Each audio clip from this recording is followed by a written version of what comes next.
ఆయన నివాసం చేయడానికి కట్టే ఆ మందిరానికి ఒక ఆయన ఏర్పాటు చేసుకున్నాడు.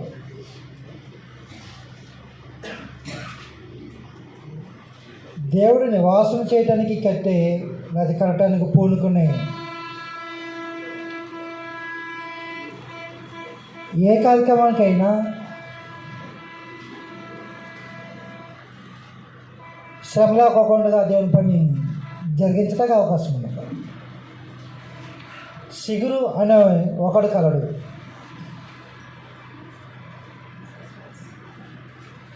అతడే యెహోవా కట్టును.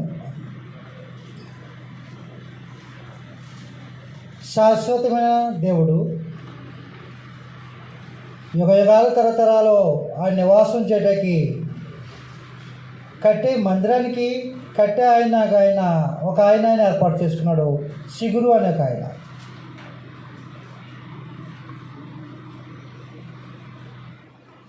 కాబట్టి దైవ సంబంధమైన కార్యక్రమం ఇది. దైవ సంబంధమైన కార్యక్రమాన్ని చేయటానికి ఎవరు పూనుకున్నా అది అశ్రద్ధగా చేయకూడదు అని చెప్పాడు. ఆ కార్యక్రమాన్ని చేసే ఆయన దాన్ని జరిగించడానికి ఎంతకైనా తగ్గించబడాలి అని చెప్పాడు. కాబట్టి దేవుడు నివాసం చేయడానికి ఒక స్థలాన్ని కోరుకున్నాడు. దాన్ని కట్టడానికి ఒక ఆయన ఏర్పాటు చేసుకున్నాడు. ఈ సిగురు అనే ఆయన క్రీస్తు ప్రభు. దేవుడు నివాసం చేసే మందిరం కడతానికి ఆయన ఏమిడ్స్ పెట్టుకొచ్చాడు. ఆయన ఫిలిప్పీ పత్రికలో జగత్తు పునాది వేయబడక మునిపై నిశ్చత్వములో దేవునితో ఉన్న ఆయన ఈ లోకానికి ప్రత్యక్షమవాడు. ఆయన ఫిలిప్పీ పత్రిక 2:5 6 ఆయన దేవుని స్వరూపం కలిగిన వాడైంది దేవునితో సమానముగా ఉండుట విడిచిపెట్టకూడని భాగ్యం ఎంచుకున్నది. కానీ మనుషులు పోలుగు పుట్టి దాసుని స్వరూపం ధరించుకుని తను తానే రిక్తునిగా చేసుకునేను.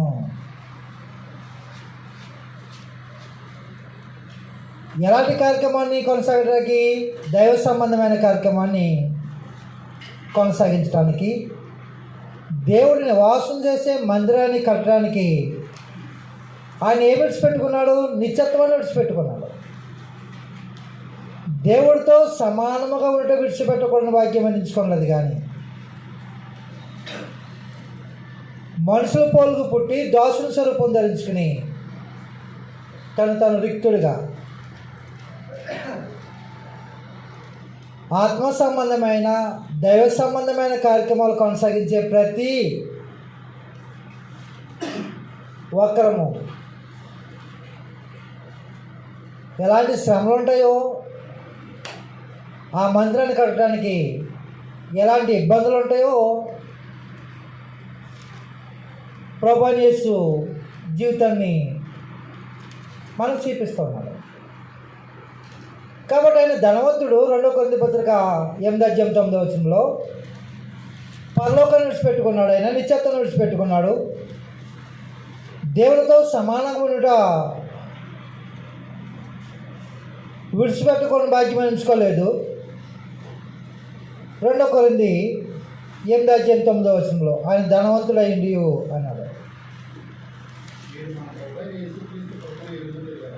మీరు మన ప్రభు అయిన యేసుక్రీస్తు కృపను ఎరుగుతారు కదా. ఆయన ధనవంతుడైండి, మీరు తన దారిద్ర్యం వలన ధనవంతులు కావాలని మీ నిమిత్తము దరిద్రుడైన ఆయన ధనవంతుడు. ఎలాంటి స్థితికి వచ్చాడు? ఆయన దరిద్రత అనుభవించడానికి వచ్చాడు. దేనికోసం వచ్చాడు? ఆయన దేవుడు నివాసం చేసి ఒక మందిరాన్ని కట్టడానికి ఆయన ఏమేమి విడిచిపెట్టుకొచ్చాడో తెలియజేస్తున్నాడు. పరలోకం దేవుడు నివసించే మందిరం కట్టడానికి ప్రభువైన యేసు ఈ లోకంలో ప్రత్యక్షమై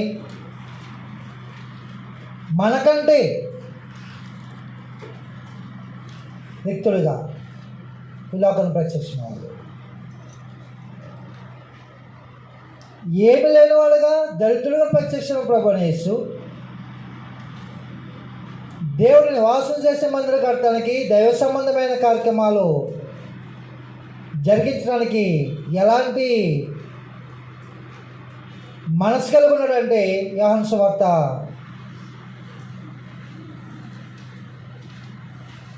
4వ అధ్యాయంలో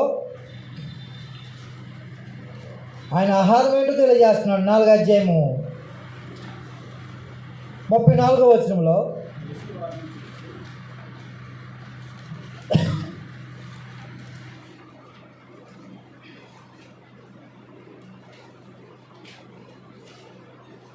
యేసు వారిని చూసి, నన్ను పంపిన వారి చిత్తము నెరవేర్చుటయు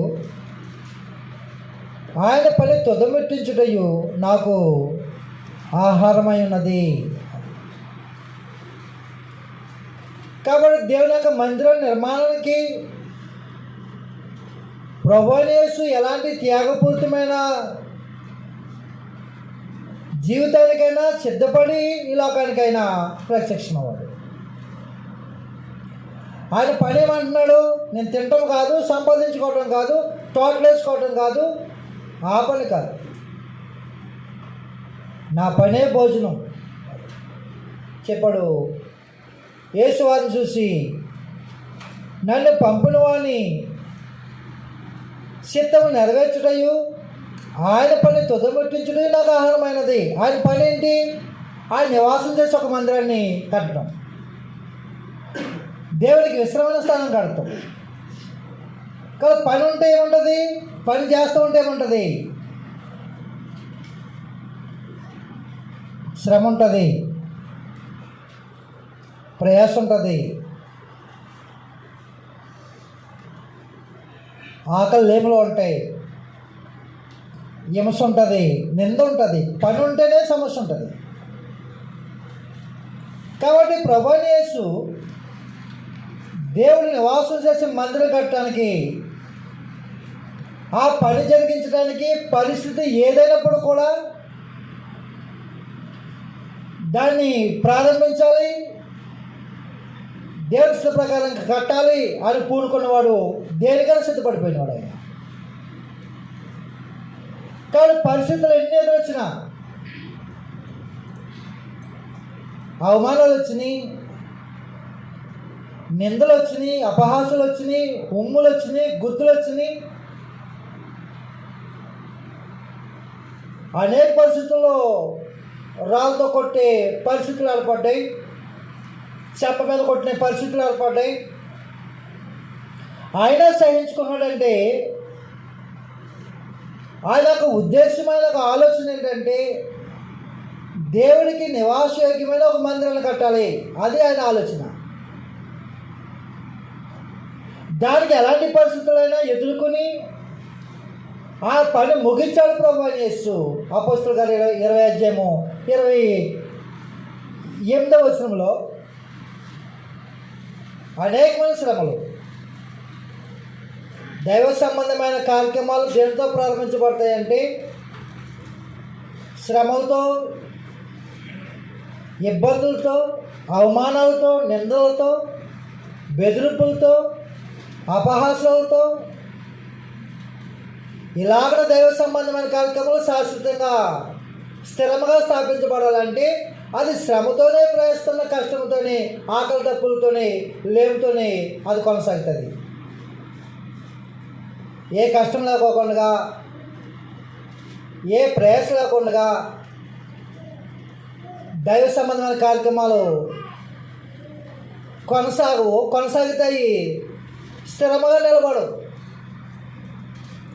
కాబట్టి స్థిరంగా నిలబడాలంటే, స్థిరమైన పునాదులు వేయబడాలంటే కట్టేవాడు బహు ప్రయాసపడాలి, దానికి దేనికైనా సిద్ధపడిన వాడే ఉండాలి.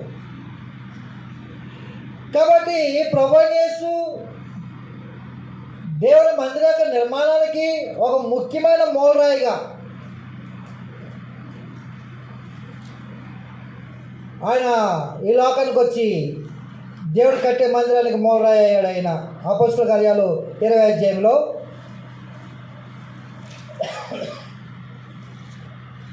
27వ వచనం చూసినట్లయితే 28వ వచనము, దేవుడు అంటే ప్రభు తన స్వరక్తమిచ్చి సంపాదించిన సంఘమును కాయుటకు అని చెప్పేశాడు. ఎలా సంపాదించాడు? దేవుని మందిర నిర్మాణం కట్టడానికి ఏమి సంపాదించాడు? ఆయన రక్తం.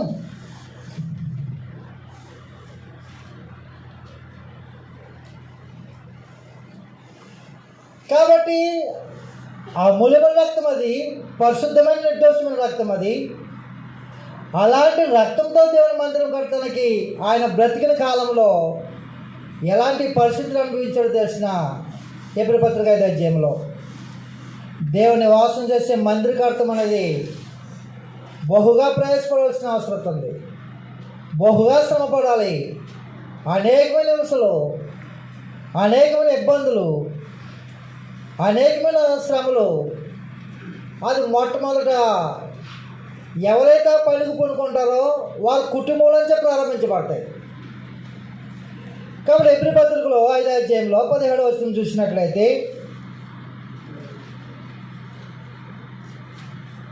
5వ అధ్యాయము 7వ వచనంలో, శరీరధారి అన్న దినములలో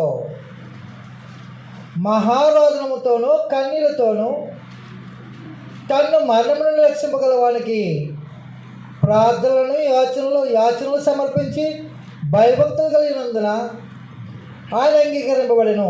ఆయన కుమారుడు తాను పొందిన శ్రమల వల్ల విధేయత నేర్చుకున్నాను. మహారోదన కన్నీళ్ళు. ఎందుకు మహారోదన ఆయనకి? ఎందుకు కన్నీళ్ళు ఆయనకి? మహారోదన కన్నీళ్ళు. ఆయన తండ్రి అయిన దేవుడు కోరుకునే ఒక నివాసం కట్టడానికి, నివాస స్థలానికి ఆయన ముఖ్యమైన మూలరాయిగా ఉండటానికి ఆయన జీవిత కాలంలో మహారోదన అంటే దైవ సంబంధమైన కార్యక్రమాలు కొనసాగించాలని పూనుకున్న ప్రభువైన యేసు ఎలాంటి పరిస్థితులు అంటే మహారోదన కన్నీరు, మహారోదనతో కన్నీళ్ళతో. కాబట్టి కన్నీటి కాచుకోకుండా దైవ సంబంధమైన కార్యక్రమాలు కొనసాగించలేరు. కాబట్టి మహారోదన కన్నీరుతో ఆయన జీవితకాలంలో ఏం సంపాదించాడంటే దేవుడు కోరుకునే నివాస మందిరం కట్టడం రక్తాన్ని సంపాదించాడు. ఆయన అమూల్యమైన రక్తం. ఈ అమూల్యమైన రక్తాన్ని సంపాదించడానికి ఎన్ని ఆటంకాలు తెలుసా? యెషయా 53వ అధ్యాయంలో పని ప్రారంభించమంటే అనేకమైన ఇబ్బందులు ఉంటాయి. ఇబ్బందులే కాదు, ఇబ్బందులు ఎదుర్కొంటాము, కానీ అవమానాలు మాత్రం మనం భరించలేము. యెషయా 53వ అధ్యాయంలో దేవుడు కోరుకునే మందిరం కట్టడానికి ఆయన జీవితంలో ఎదురవే పరిస్థితుల కోసం మాట్లాడాడు. మేము తెలియజేసిన సమాచారం ఎవరు నమ్మను? యెహోవా బాహు ఎవరికి బయలుపరచబడెను? లేత మొక్క వలెను, ఎండిన భూమిలో మొలిసిన మొక్క వలెను అతడు ఆయన ఎదుట పెరిగాను. అతనికి స్వరూపమైన స్పర్శం లేదు. మనం అతను చూసి అపేక్షించినట్లుగా అతని యందు స్వరూపము లేదు. అతను తృణీకరింపబడిన వాడు ఆయన, మనుషుల వల్ల విసర్జింపబడిన వాడు ఆయన. మనందరికి తెలిసిన అధ్యాయం.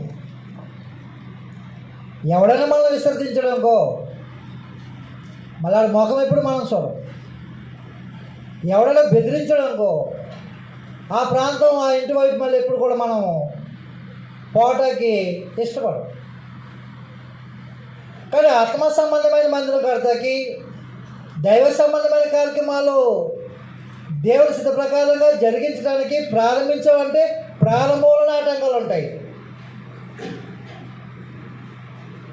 ఆ పని ఎలా ప్రారంభించబడుతుంది అంటే శ్రమలతోనే ప్రారంభించబడుతుంది,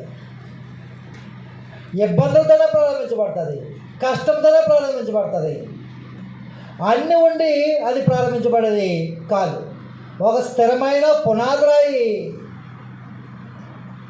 ఎలా సిద్ధపడుతుందో ఈ 53 అధ్యాయంలో తెలియజేశారు.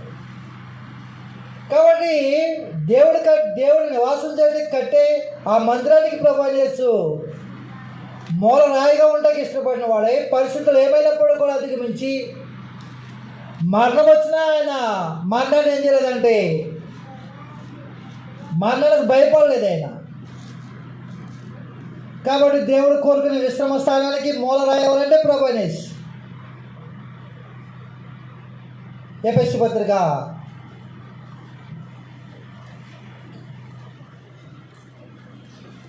దేవుడు కోరుకునే ఆత్మ సంబంధమైన మందిరము ధనంతో కట్టేది కాదు. అది విశ్వాసముతోనూ, విధేయతతోనూ, శ్రమలతోనూ, ఆర్థిక ఇబ్బందులతోనూ, కష్టాలతోనూ, కన్నీళ్ళతోనూ, ప్రయాసతోనూ,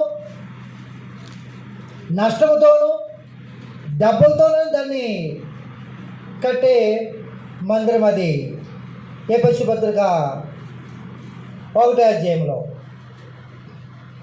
1 అధ్యాయంలో ఆ 2 అధ్యాయము 20 వచనం చూడండి. క్రీస్తు యేసే ముఖ్యమైన మూలరాయి ఉండగా అపోస్తలులు ప్రవక్తలు వేసిన పునాది మీద మీరు కట్టుబడి ఉన్నారు అని. క్రీస్తు యేసే ముఖ్యమైన మూలరాయి ఉండగా దేనికి ఆయన ముఖ్యమైన రాయి? దేవుడు యుగయుగాలు నివాసం చేసే మందిరాన్ని కట్టడానికి ఆ మందిరానికి ముఖ్యమైన రాయి ప్రభువైన యేసు.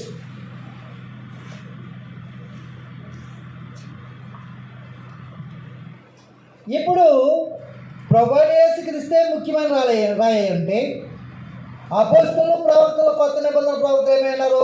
పునాదులై ఉన్నారు.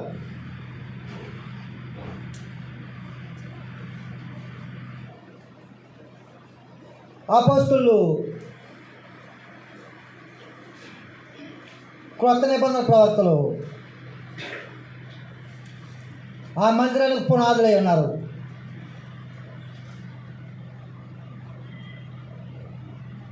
పునాది ఉన్నారు. అపోస్తలులు కొత్త నిబంధన ప్రవక్తలు దేవుడి మందిరానికి పునాదులుగా ఉంటాకి వాళ్ళు ఎలాంటి త్యాగపూరితమైన ఎలాంటి ప్రయాసంతో కట్టారంటే వాళ్ళ కుటుంబాలు విడిచిపెట్టేసుకున్నారు, వాళ్ళ యొక్క వృత్తులు విడిచిపెట్టేసుకున్నారు, వాళ్ళ ఆదాయం వాళ్ళ సంపాదన విడిచిపెట్టేసుకున్నారు. మేము సమస్తమును విడిచిపెట్టి మత్తయి సువార్తలో మత్తయి సువార్త 19 అధ్యాయము దేవుని మందిరానికి పునాదులుగా కట్టడానికి 19 అధ్యాయము 27వ వచనంలో పేతురు, ఇదిగో మేము సమస్తము విడిచిపెట్టి వెంబడించితిమి గనుక మాకేమో దొరికిన ఆయన అడగగా, ఏం విడిచిపెట్టారు వాళ్ళు? సమస్తం విడిచిపెట్టారు. దేనికోసం విడిచిపెట్టారు వాళ్ళు? ఆత్మ సంబంధమైన దైవ సంబంధమైన కార్యక్రమాలు జరిగించడానికి, దేవుడు శాశ్వతంగా దాంట్లో నివాసం చేయడానికి, ఆయనకు ఒక మందిరంగా కట్టడానికి మేము పునాదులై ఉండాలి. ఏం విడిచిపెట్టారు? మేము సమస్తం విడిచిపెట్టి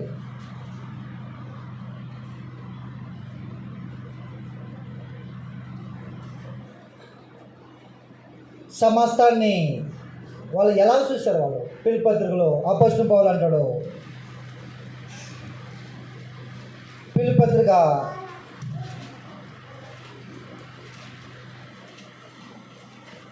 'దేవుడు నివాసం చేసే మందిరానికి పునాదులుగా ఉంటానికి మేము ఏమి విడిచిపెట్టామో తెలిసిన 3వ అధ్యాయము 7వ వచనంగా చూసినట్లయితే, ఆయనను ఏవేవి నాకు లాభకరమై ఉండడం వాటిని క్రీస్తు నిమిత్తము నష్టంగా ఎంచుకుంటుని. భౌతిక సంబంధంగా వచ్చే ఏ లాభమైనా సరే ఎలా ఎంచుకున్నారు? నష్టంగా ఎంచుకున్నారు. దేనికోసము? దేవుడు నివాసం చేసే మందిరానికి పునాదులై ఉండాలి. మేము పునాదులై ఉండటానికి వాళ్ళ సమస్తం నష్టంగా ఎంచుకున్నారు. 9వ వచనంలో, క్రీస్తును సంపాదించుకుని ధర్మశాస్త్ర మూలమైన నీతిని గాక క్రీస్తునందరి విశ్వాసముల నీతిని అనగా విశ్వాసం బట్టి దేవుడు అనుగ్రహించు నీతి గలవాడినై ఆయన అగపడు నిమిత్తమును ఏ విధవ శాతనైనను మృతుల నుండి నాకు పునరుత్థానం కలగవాలని ఆయన మరణ విషయంలో సమానమనము గలవాడినై ఆయన పునరుత్థాన బలమును ఎరుగు నిమిత్తమును ఆయన శ్రమలో పాలువాడునకున్నట్టు ఎట్టుతో ఎరుగు నిమిత్తమును సమస్తమును నష్టపరుచుకుని వాటిని పెంటతో సమానంగా ఎంచుకుంటున్నాను.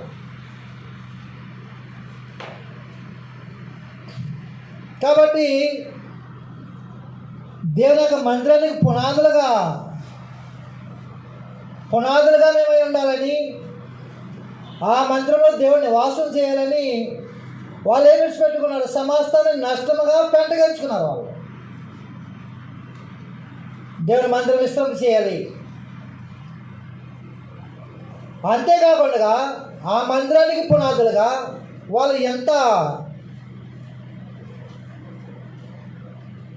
ఎన్ని ఇబ్బందులు పడ్డారంటే, 2వ కొరింథీ పత్రిక 11వ అధ్యాయంలో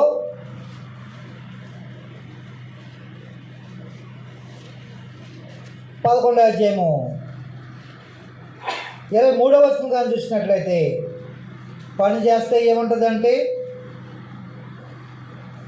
దైవ సంబంధమైన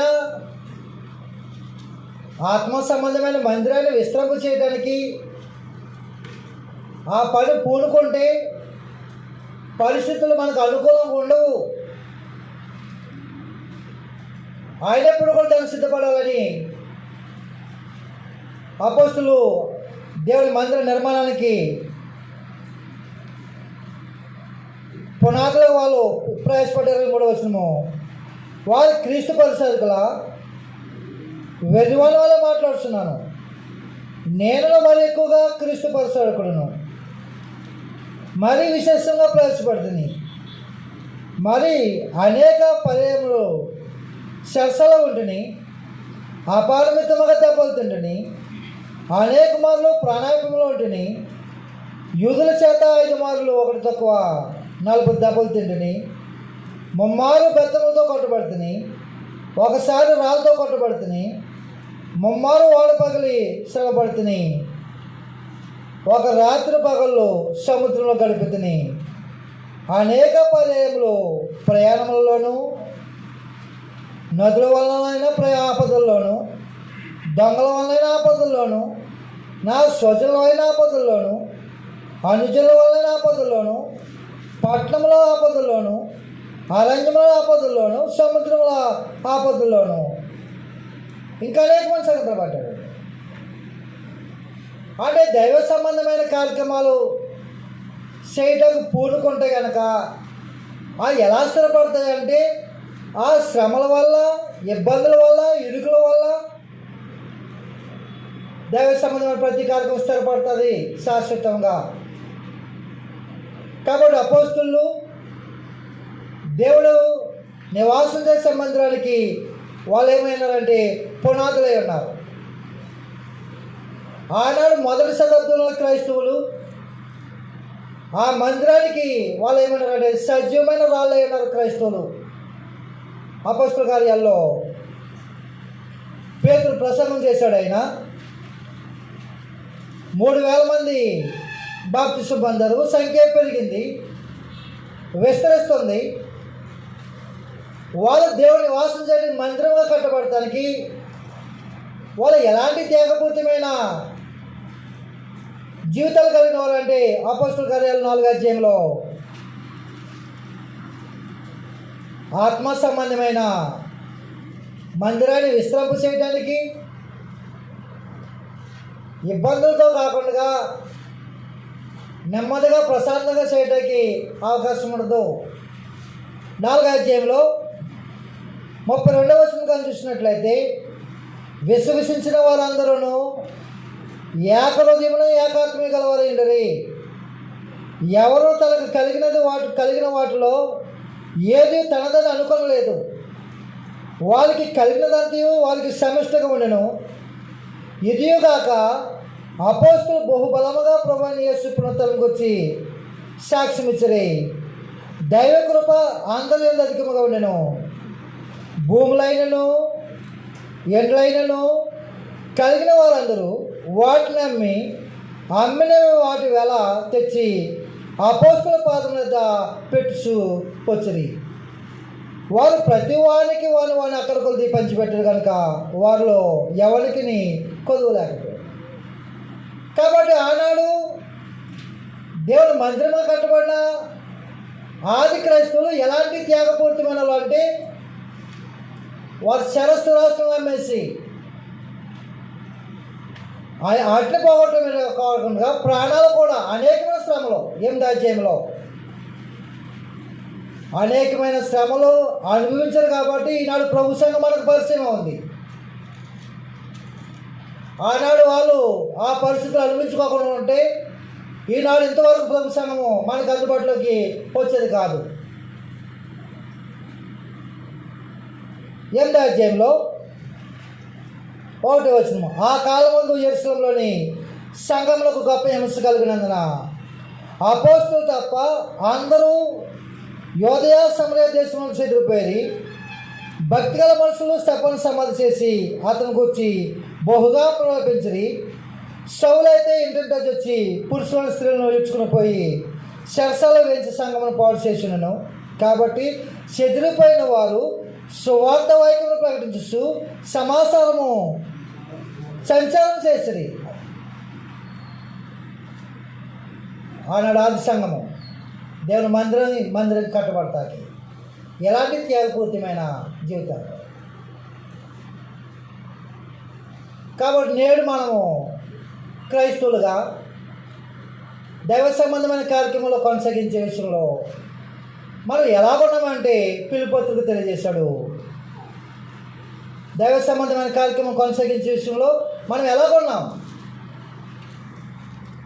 ఒకనాడు శరణుల నుంచి వచ్చి ఎలాగైతే వాళ్ళు సొంత పనులు చేసుకున్నారో అలాంటి పరిస్థితి అయిపోయింది నేడు సంఘం. అంటే దేవుడి మందిరాలు ఎవరి కోసం కడుతున్నాం? మనము ఎవరి కోసం మనం ప్రయాసపడుతున్నాము? ప్రభు సంఘాలు కట్టాలని ప్రయాసపడుతున్నామా, లేకపోతే మన సంఘాలు కట్టాలని ప్రయాసపడుతున్నామా?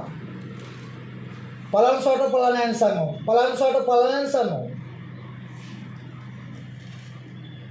కాబట్టి ఎవరు సంఘాలు కట్టాలని మనం ప్రయాసపడుతున్నాం?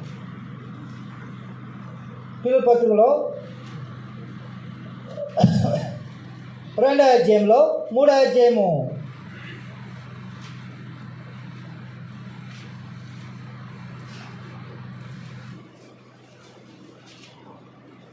2వ అధ్యాయం 21వ వచనంలో పిలుపు పత్రిక 2వ అధ్యాయము 21వ వచనం, అందరూ తమ సొంత కార్యములను చూసుకుంటున్నారు కానీ యేసుక్రీస్తు కార్యములు చూడరు. ఈనాడు ప్రభు సంఘాలు ఏం చేస్తున్నాయి? ఎవరి కార్యక్రమాలు కొనసాగిస్తలేదు. సువార్తికుడు అక్కడే ప్రయాసపడుతున్నాడు, సువార్తికుడు అక్కడే కష్టపడుతున్నాడు, సువార్తికుడు అక్కడే అన్ని విధాలుగా శ్రమ పడుతున్నాడు, సంఘం ఎక్కడ పనిచేస్తుంది. కాబట్టి ఆనాడు శరణలోంచి వచ్చిన ప్రజలు దేవుని మందిరం యొక్క కార్యక్రమానికి ఆటంకం కలుగు చేశారని సమయం ఇంకా రాలేదు. ఆ కడదంలో చూద్దాంలని వాళ్ళు నిర్లక్ష్యం వహించి వాళ్ళు సొంత పనుల కార్యక్రమాలు చేసుకుంటూ వాళ్ళ జీవితాలు కొనసాగించినప్పుడు దైవ సంబంధమైన కార్యక్రమాలు అశ్రద్ధగా కొనసాగిస్తే ఏమొస్తుంది? కాబట్టి ఆనాడు వాళ్ళకి దైవ సంబంధమైన కార్యక్రమాలు నిర్లక్ష్యం చేస్తే వాళ్ళ జీవితంలో ఏం ఏర్పడిందో ఈనాడు ప్రభు సంఘంలో మనం ఉండి దైవ సంబంధమైన కార్యక్రమాలు హృదయపూర్వకంగా మనసుపూర్వకంగా జరిగించవలసిన మనము ఆ కార్యక్రమాలు నిర్లక్ష్యం చేస్తే ఏమవుతుంది? స్వార్థ ప్రకటన చేయండి, వాక్యం చెప్పండి అంటే ఇంకా సమయం ఉంది, ఇప్పుడప్పుడే కాదు, ఇంకా సమయం ఉంది. ఏం జరుగుతుంది? ఏం చేస్తున్నారు? ఆనాడు ఎలాగైతే వాళ్ళు సొంత కార్యక్రమాలు కొనసాగించుకోవడంలో ముందుకు కొనసాగారో ఈనాడు ప్రభు సంఘంలో ఉన్న సోదరులు కూడా యేసుక్రీస్తు కార్యక్రమాలు కొనసాగించే విషయంలో నిర్లక్ష్యం వహిస్తున్నారు. చెప్పాడు అక్కడ, ప్రతివాడు అందరూ తమ సొంత కార్యక్రమాలు చూసుకుంటున్నారు, కానీ యేసుక్రీస్తు కార్యము చూడరు అని చెప్పేసి.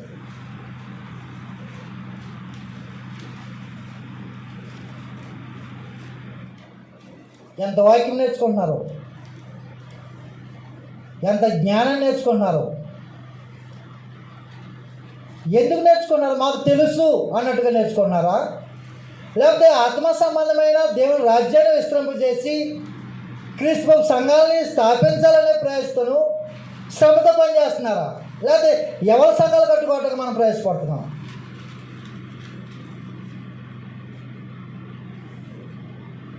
కాబట్టి ఈనాడు మన జీవితంలో కూడా ఎంత సంపాదించినా ఉండలేదు. వాళ్ళకి ఏం జరిగిందో మనం ఆలోచన దాన్ని మనం అప్లై చేసుకోండి. ఎంత తింటున్నా తృప్తి లేకోకుండా ఉంది, ఎంత వస్తున్నా లేవన్న మాట, కానీ దేవుడు బాగుందనే మాట మనోటంట వచ్చే అవకాశం లేకోకుండా దేవుడే బంధిస్తాడు. కాబట్టి దైవ సంబంధమైన కార్యక్రమాలు నిర్లక్ష్య పెట్టి ఉంచితే యోధా జాతి ప్రజలు ఎలాంటి పరిస్థితి కష్టాలు ఎదుర్కొన్నారో ఈనాడు దేవుని యొక్క రాజ్యంలో ఉండి మనం కూడా దైవ సంబంధమైన కార్యక్రమాలు దేవుడు కోరుకున్నట్టుగా జరిగించకపోతే మన పరిస్థితి ఎలా ఉంటుందో ఆలోచన చేయవలసిన అవసరం ఉంది. కాబట్టి వాళ్ళకి ఏం తెలియజేస్తున్నాడంటే దైవ సంబంధమైన కార్యక్రమాల్లో నిర్లక్ష్యం వహించి మీరు సొంత పనులు చేసుకున్నారు కాబట్టి మీకు కరువు వస్తున్నా, మీ సంపాదన లేకపోతున్నా, మీకు దాహం తిరగపోతున్నా, ఆకలి తిరగపోతే కారణం ఏంటి తెలిసిన దైవ సంబంధంగా యెహోవా కార్యం మీరు ఏం చేశారంటే అశ్రద్ధ చేశారు. వాళ్ళు తెలియజేసి దేవుని యొక్క మందిరం వైపు వాళ్ళ మనసును తిప్పి దేవుని యొక్క మందిర కార్యక్రమాన్ని కొనసాగించడానికి వాళ్ళ యొక్క మనసులో ఎలా ఆసక్తిని జారిపోయిందో అలాంటి ఆసక్తిని వాళ్ళు రేపడానికి ఏం చేస్తున్నారంటే ఈ 1-2 దినవృత్తాంతాలు వాళ్ళకి తెలియజేస్తున్నాడు.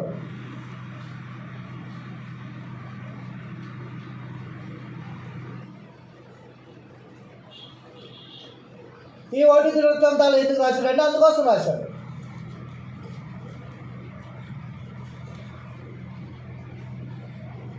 అపోస్తలుడు పేతురు అంటారు కదా, పేతురు రాసిన పత్రికలో మిమ్మల్ని రేపటికి నేను మాట్లాడుతున్నాను అన్నాడు కదా. కొత్త సంగతులు ఏమి ఉండవు, ఉన్న సంగతుల్ని మిమ్మల్ని రేపటానికి మొదటి పేతురు పత్రిక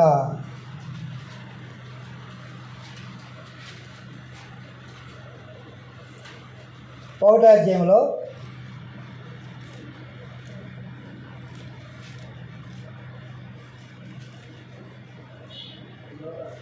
2వ పత్రిక 2 పేతురు పత్రిక 1వ అధ్యాయము 12వ వచనం కానీ చూసినట్లయితే, కాబట్టి మీరు ఈ సంగతులను తెలుసుకుని మీరు అంగీకరించిన సత్యమందు స్థిరపరచబడి ఉన్నను వీటిని గురించి ఎల్లప్పుడూ మీరు జ్ఞాపకం మీకు ఎల్లప్పుడూ మీకు జ్ఞాపకం చేయుటకు సిద్ధముగా ఉన్నాను. మరియు మన ప్రభువైన యేసుక్రీస్తు నాకు సూచించిన ప్రకారము నా గుడారం త్వరగా విడిచిపెట్టవలసి వచ్చినని ఎరిగి నేను ఈ గుడారంలో ఉన్నంతకాలము ఈ సంగతులను జ్ఞాపకం చేసి మిమ్మల్ని రేపుట న్యాయమని ఎంచుకుంటున్నాను. వాళ్ళు రేపుతున్నాడు, వాళ్ళకన్నీ ఆల్రెడీ తెలిసిన సంగతులే. కొంతమందికి తెలియవు, అక్కడ పుట్టి పెరిగిన వాళ్ళకి తెలియవు, కానీ అక్కడి నుంచి ముసలోళ్ళు వచ్చేసారు, వాళ్ళకి తెలుసు. వాళ్ళు రేపుతున్నాడు. ఏమని రేపుతున్నాడు అంటే, యోధా జాతి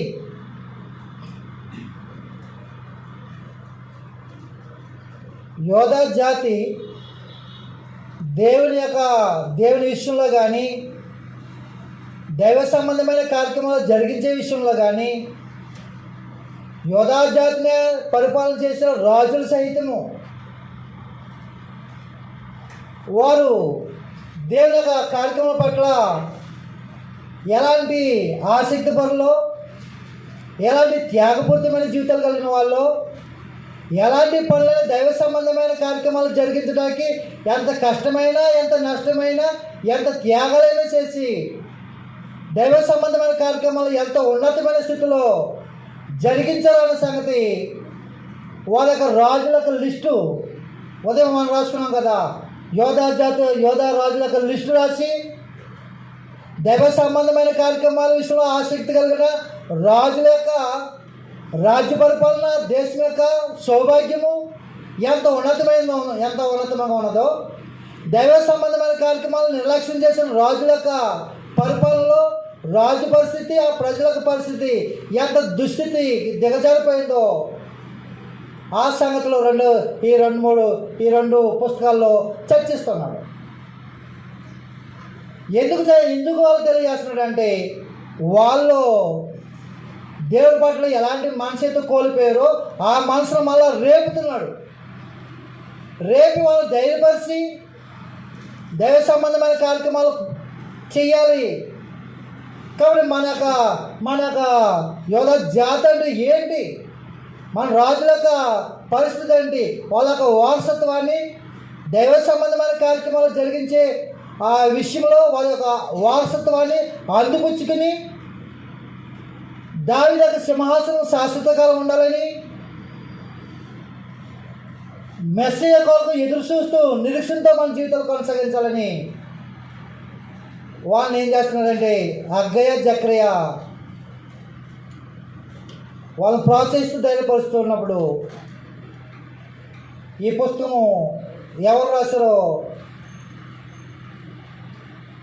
తెలియదు, కానీ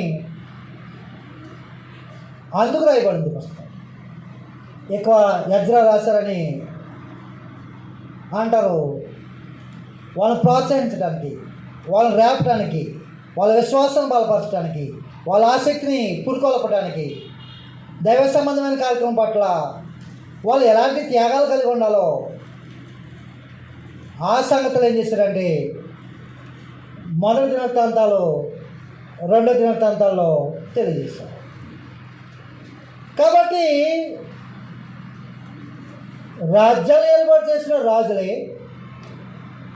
దైవ సంబంధమైన కార్యక్రమంలో వారి త్యాగపూరితమైన జీవితాలు, వారి భక్తి, వారు జరిగించిన క్రమాలు ఇవన్నీ మనకి ఈనాడు మనకు కూడా గుర్తు రావాలి. ఒక రాజే దేవుడి కోసం త్యాగం చేశాడంటే సామాన్యమైన మనము ఆత్మ సంబంధమైన శాశ్వత రాజ్యంలో నివాసం చేస్తున్నాం. మనము దైవ సంబంధమైన కార్యక్రమాల్లో ఆత్మ సంబంధమైన దేవుని యొక్క మందిరాన్ని విస్తరింపచేసే విషయంలో ఎవరి కోసం మనం ప్రయాసపడుతున్నామో మొట్టమొదటి ప్రశ్న, మనం ఎవరి కోసం ప్రయాసపడుతున్నాం? ఆత్మ సంబంధమైన దేవుని యొక్క ఇళ్ళనే క్రీస్తు సంఘాలని విస్తరింపచేయడానికని మన మనసులో దృఢమైన నిశ్చయిత కలిగి స్వార్థ పని చేస్తామా, లేకపోతే దేనికోసం మనం పనిచేస్తున్నామో ఈనాడు మనం కూడా ఏం చేసుకోవాలంటే పరీక్షించుకోవాల్సిన అవసరం ఉంది. అలాగే ఈ కార్యక్రమాలు కొనసాగించాలని కోరుతున్నాడు. లేకపోతే ప్రతి ఒక్కరు తమ సొంత కార్యక్రమాలు కొనసాగించుకుంటూ ఆదివారం నాడు వచ్చి ముఖ దర్శనం చేసుకుని వెళ్ళిపోయినట్టుగా మనం ఉండకూడదని మనకు తెలియజేస్తున్నారు. ప్రతి వారు తమ సొంత కార్యం చూసుకుంటున్నారు, కానీ యేసుక్రీస్తు కార్యములను చూస్తారు. చూడకపోవటం వల్ల మనకేం లేదంటే ఈనాడు తృప్తి అనేది లేదు. తిమోతి పత్రిక చెప్పాడు కదా, తృప్తి లేకపోతే కారణం ఏంటి? మనకు అన్నీ ఉన్నాయి, మనకేం లేకపోకుండా ఉంది, అన్నీ ఉన్నాయి కానీ ఏం లేదు. తృప్తి అనేది లేకోకుండా మొదటి తిమోతి పత్రిక ఆహారం సమృద్ధిగా ఉంది, లేకోకుండా పోలేదు. ధరించుకుంటే వస్త్రాలు ఉన్నాయి, నివాసం చేయడానికి ఇల్లులు ఉన్నాయి, అన్నీ సమృద్ధిగా ఉన్నాయి కానీ ఏం లేదంటే తృప్తి లేదు. ఎందుకు లేదు అని ఆలోచన చేస్తామా? ఆలోచన. కాబట్టి తిమోతి పత్రికలో 1వ అధ్యాయము 6వ అధ్యాయము 6వ వచనంలో సంతుష్టి సహితమైన దైవభక్తి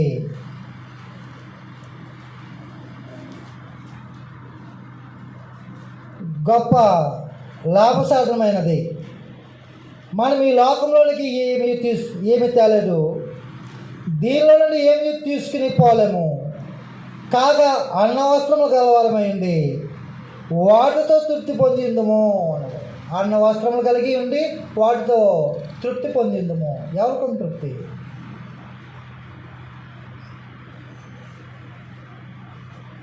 ప్రభు సంఘములో ఏముంటుంది? ఆత్మ సంబంధ రాజ్యంలో ఏముంటుంది? సంపూర్ణంగా హృదయాలు నిండా మనసు నిండా ఏముంటుంది? తృప్తి ఉంటుంది. తింటున్నాము, రుచి ఉంటుందా? వస్త్రాలు వేసుకుంటున్నాం, తృప్తి ఉంటుందా?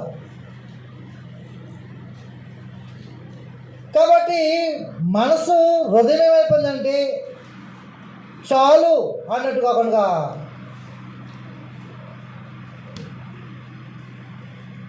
తృప్తి లేకోకుండా. దీనికి కారణం ఏంటి? అందరూ తమ తమ సొంత పనులు చేసుకుంటున్నారు, అంతేకాకుండా తమ సొంత సంఘాలు కట్టుకుంటున్నారు. సొంత సంఘాల కోసం మనం ప్రయాసపడతాం. ఏది దేవుడు కోరుకున్నాడో, ఏది విశ్రమతంగా ఉండాలో, నిత్యం ఎక్కడైనా నివాసం చేస్తున్నాం అని కోరుకున్నాడో అలాంటి ప్రభు సంఘం, అలాంటి దేవుని యొక్క మందిరం కోసము ప్రభువైన యేసుక్రీస్తు రాయిగా శ్రమపడ్డాడు. అపోస్తల ప్రవక్తల పునాదులు ఉంటాకి వాళ్ళ జీవితాలు త్యాగపూరితమైన జీవితాలు. ఆనాడు ఆది సంఘము ఎన్నో హింసల శ్రమ వల్ల చెదిరిపోయినప్పుడు కూడా దేవుని యొక్క రాజ్యము విశ్రాంతి చేయాలని వాళ్ళ రాష్ట్రాలు అమ్మేసుకుని వాళ్ళు ఎక్కడికి పారిపోయినప్పుడు కూడా సువార్త ప్రకటన చేసి ఆత్మ సంబంధమైన మందిరము ఈనాడు మనకి అందుబాటులో ఉంది. మనం ఏం చేయాలి? మన ముందు తరానికి మనం ఏం చేయాలి? అందించాలంటే మనం ఏం చేయాలి? మన కోసం మనం పని చేయకూడదు, మన తృప్తి కోసం మనం పని చేయకూడదు, మన జీవించడానికి మనం పని చేయకూడదు. ఆత్మ సంబంధమైన దేవుని మందిరం కడతాకి మనం ప్రయాసపడాలి.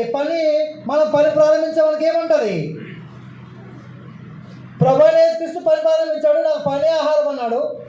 దేవుని పని ముగించడం నాకు ఆహారం అన్నాడు. ఆ పని ప్రారంభిస్తే శ్రమ ఉంటుంది, అపోస్తలుల పని ప్రారంభించిన శ్రమ ఉంటుంది అన్నాడు. ఆది క్రైస్తవులు శ్రమ. నేను అదే బాధ చేస్తే, అదే మందిరం కడతానికి ప్రయాసపడితే మనం ఎవరు చేర్చుకోవాలి అసలు. కాబట్టి ప్రవర్తనలో మేము తెలియజేసిన సమాచారం ఎవరు నమ్మాను? ఇది అందరూ నమ్మేది కాదు. నమ్మేవాడు రక్షింపబడేది. నమ్మకపోయినా అది వాస్తవం కాబట్టి పని చేస్తే శ్రమ ఉంటుంది. పని చేస్తే మొట్టమొదటి శత్రువులు తెలుసా? దేవుని వాక్య ప్రకారంగా నేను సేవ చేయాలి, పని చేయాలనుకుంటే దేవుడి యొక్క మందిరాన్ని, క్రీస్తు సంఘాన్ని విస్తరింప చేయాలనుకుంటే కనుక మొట్టమొదటి శత్రువులు తెలుసా? మన కుటుంబమే. మత్తయి సువార్తలో మొట్టమొదటి శత్రువులు మన కుటుంబంలోంచి వెళ్తాడు శత్రువు. ఆ భార్య అవ్వచ్చు, భర్త అవ్వచ్చు, బిడ్డలు అవ్వచ్చు, ఎవరొకరు అవ్వచ్చు. మత్తయి సువార్త శ్రమలో పోకుండా ప్రభు సంఘాలు భూమి మీద కట్టలేము. అది ఖచ్చితంగా మనం తెలుసుకోవాలి. ఇబ్బందులు ఉంటాయి, వాటిని విడుదల కూడా ఉంటుంది, దేవుని సహాయం ఉంటుంది. మత్తయి సువార్త 10వ అధ్యాయంలో 35వ వచనం చూసినట్లయితే, ఒక మనుషులకి వాళ్ళ తండ్రికి, కుమార్తెకు ఆమె తల్లికి, కోడలకి ఆమె అత్తకును విరోధం పెట్టవచ్చుదని ఒక మనుషుని ఇంటి వారే అతనికి శత్రువులు అవుతారు. ఎప్పుడు శత్రువులు అవుతారు? మనకి వాస్తవమైన సంగతులు, వాస్తవమైన పని మనం చేస్తున్నప్పుడు ఖచ్చితంగా శత్రువులు అవుతారు. కాబట్టి ఆనాడు వాళ్ళకి ఏం తెలియజేస్తున్నాడు? నేడు మనకి అదే సంగతులు మనం తీసుకుని ఒక మహారాజులే దేవుని యొక్క మందిరం కోసము ప్రయాసపడ్డారంటే ఈనాడు మనం నీటి బొట్టు లాంటి వాళ్ళు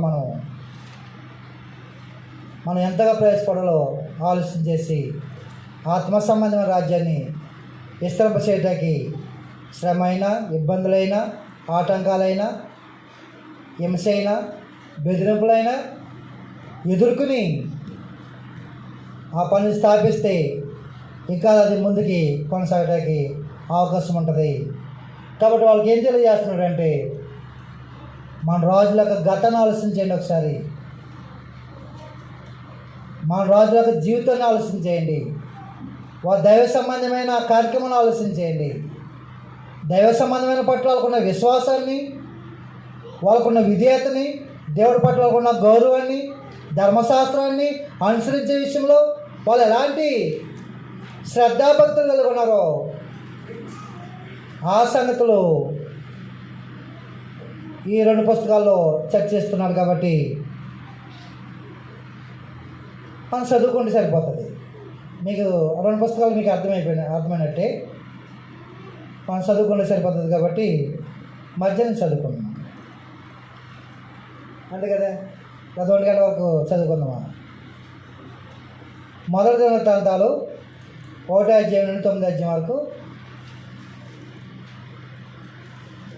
మొదటి దినవృత్తాంతాలు. ఈ బ్యాక్గ్రౌండ్ అంతా దేనికోసం చెప్పాను తెలుసా? దీనికోసం. అంటే మీరు బలవంతులు కాబట్టి మీకు అవసరం లేదు, కానీ ఇంకా చిన్నపిల్లలు ఉన్నారు కాబట్టి వాళ్ళకు కూడా అవసరం కదా. మొదటి దినవృత్తాంతాల్లో 1 నుండి 9 అధ్యాయాలు వంశవాళ్ళ కోసం మాట్లాడాడు.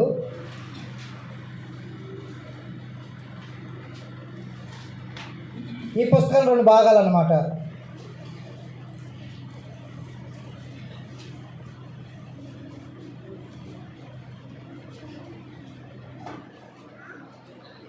ఆదాము నుండి దావీదు వరకు.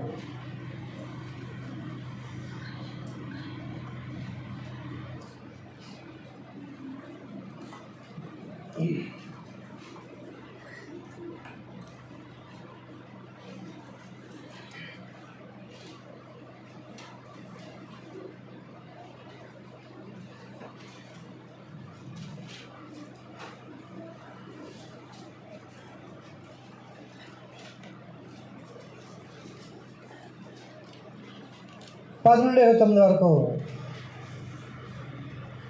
దావీదు పరిపాలన.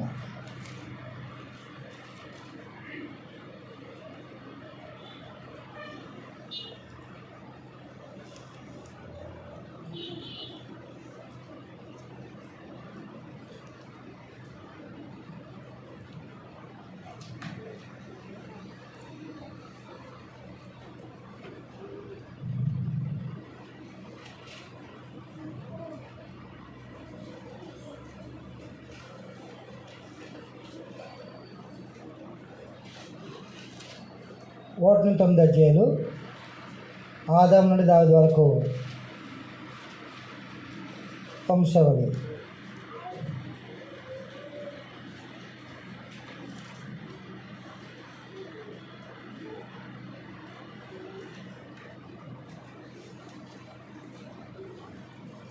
ఒకటో అధ్యాయము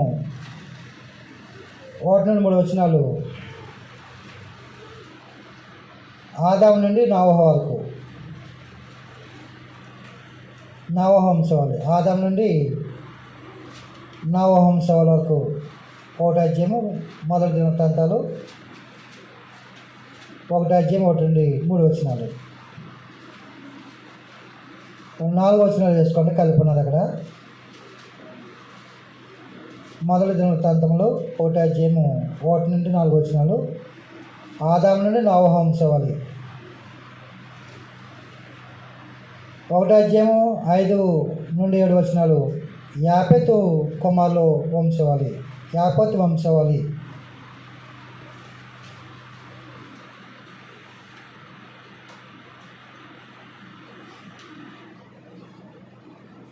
1వ అధ్యాయము 8 నుండి 16 వరకు హాము కుమారులు, హాము వంశావళి.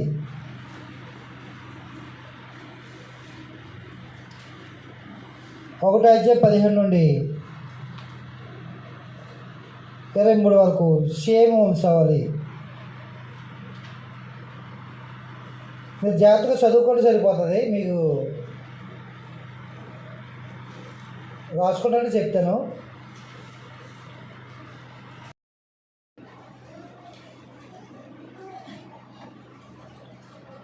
శరణం నేర్చుకోకి వచ్చిన వాళ్ళు, దాంట్లో లేవీలు,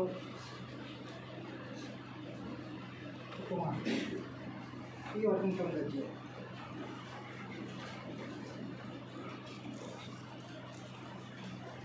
పదో అధ్యాయం సౌలు మరణము, సౌలు అంటారు, సౌలు యొక్క మరణము.